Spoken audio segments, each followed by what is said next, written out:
चौंकाने वाला सच महिला नागा का। वह क्यों काट दिया जाता है जबकि पुरुष नागा साधु के साथ ऐसा कुछ भी नहीं किया जाता है? आखिर क्या वजह है कि महिला नागा साधु का वह हिस्सा निष्क्रिय किया जाता है? जानने के लिए वीडियो में बने रहें और चैनल को सब्सक्राइब करें, वीडियो को लाइक करें। महाकुंभ 2025 का मेला महिला नागा साधुओं के बिना अधूरा ही रहता है, क्योंकि महिला नागा साधु के पास ऐसे ऐसे चमत्कार होते हैं जिसे देख लोगों के होश उड़ जाते हैं।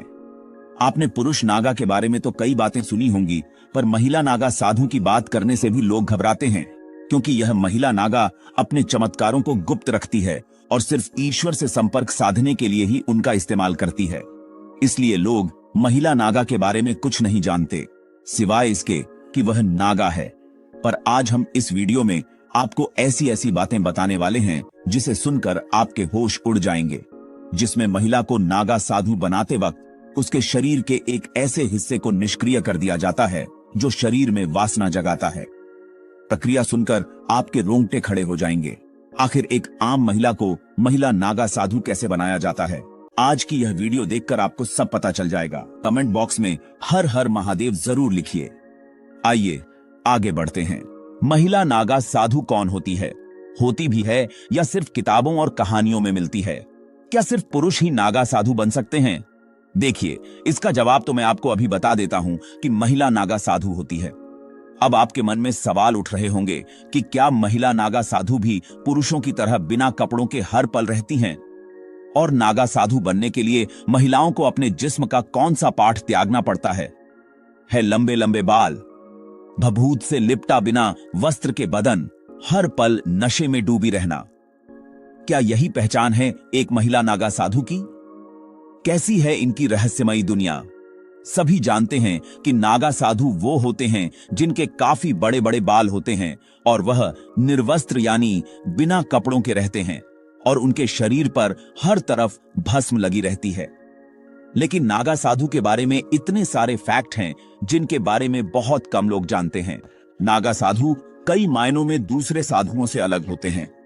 सामान्य साधु आपको कहीं भी दिख जाते हैं और उनका रहन सहन का तरीका भी नागा साधुओं से काफी अलग होता है।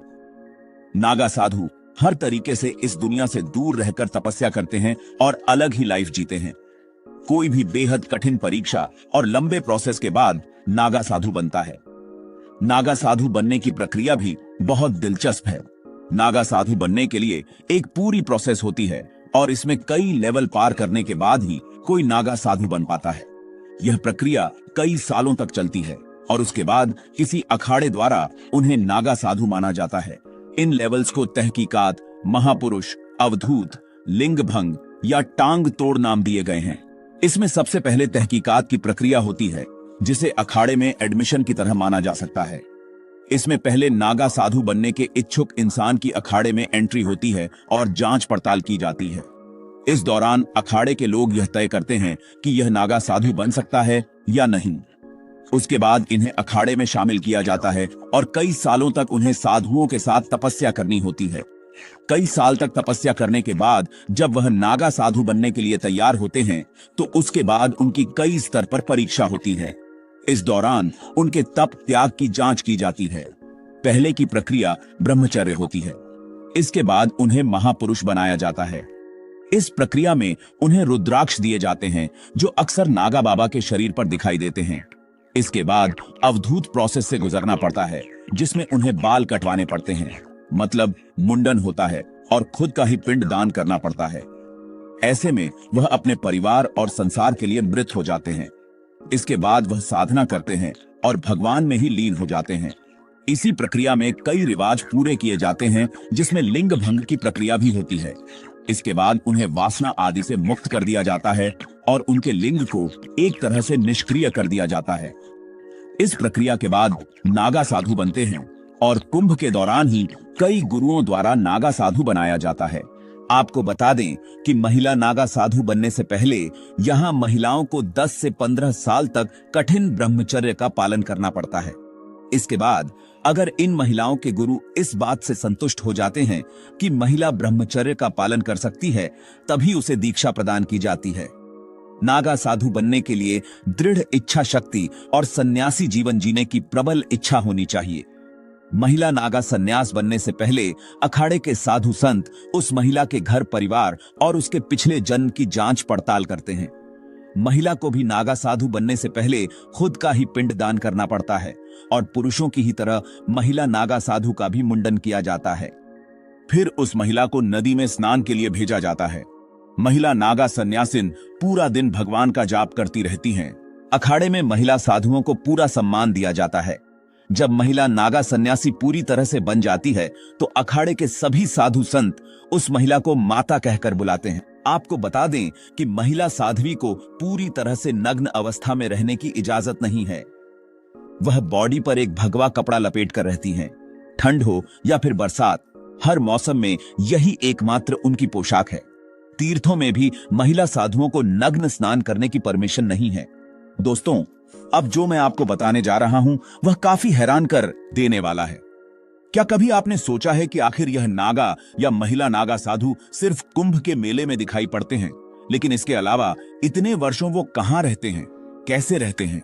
शायद ही आप में से किसी ने इस बात पर गौर किया होगा। नागा साधु हमेशा तपस्या में लीन होते हैं। वह साधना के लिए अखाड़े को छोड़ देते हैं और कंदरा में चले जाते हैं। कंदरा का मतलब होता है पर्वतों में मौजूद सुरंग। इसमें भी कई तरह के नागा साधु होते हैं और जगह के नाम पर उनके नाम होते हैं। जैसे पर्वतों में रहने वाले नागा साधुओं को पर्वतागिरी, नगर में रहने वाले साधुओं को पूरी, जंगल में रहने वाले साधुओं को अनन्य कहा जाता है। यह अलग अलग जगहों पर रहते हैं।